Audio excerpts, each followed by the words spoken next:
শিবির কর্মী সন্দেহে আটক, তারপর থানায় নিয়ে গিয়ে পায়ে অস্ত্র ঠেকিয়ে গুলি। এরপর পুলিশ প্রহরায় চিকিৎসা চলছে পঙ্গু হাসপাতালে। এমনই এক ঘটনার সন্ধান পেয়েছে বাংলাভিশন। মানবাধিকার কর্মীরা বলছেন, এমন আচরণ আন্তর্জাতিক অঙ্গনে পুলিশের ভূমিকাকে প্রশ্নবিদ্ধ করেছে। আরো জানাচ্ছেন সানজিদ আহমেদ, ক্যামেরায় ছিলেন Japan Suman. Abdullah Al Fahad international Islamic university of Chittagong এর ঢাকা ক্যাম্পাসের লয়ের প্রথম বর্ষের ছাত্র। 28 ফেব্রুয়ারি জামায়াত শিবিরের হরতালের দিন সকালে খামারবাড়ি এলাকা থেকে পুলিশ তাকে আটক করে।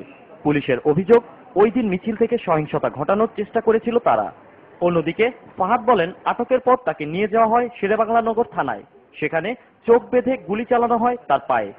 কখনো এসব সিচুয়েশন ফেস করি নাই।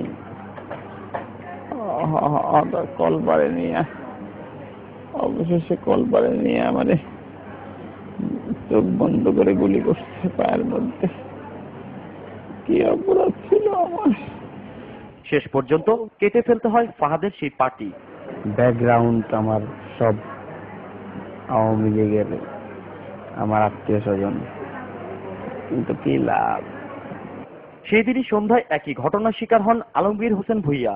এক্সট্রা ফিল্ম দেখে বোঝা যায় আলমগীরের এক পায়ে করা হয়েছিল 6টি গুলি। আমাকে হ্যান্ডকাপ করা অবস্থায় এই কলের গোড়ার দিকে বাইরে নিল।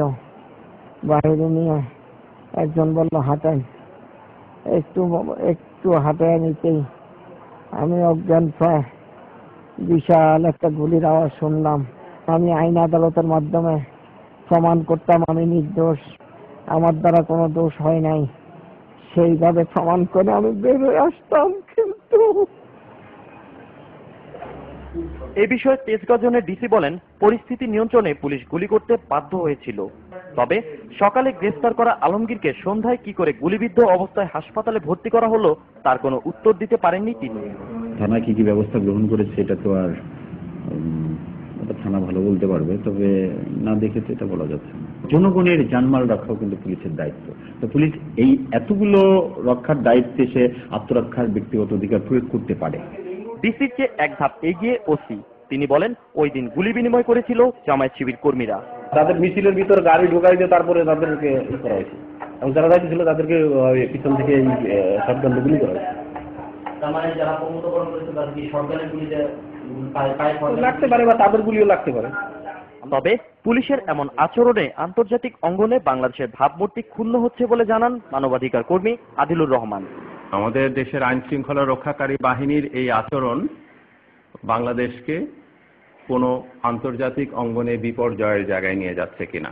দায়ী পুলিশ অফিসারদের অবিলম্বে গ্রেফতার করে শাস্তির ব্যবস্থা করা হোক আইনের আওতায় এনে।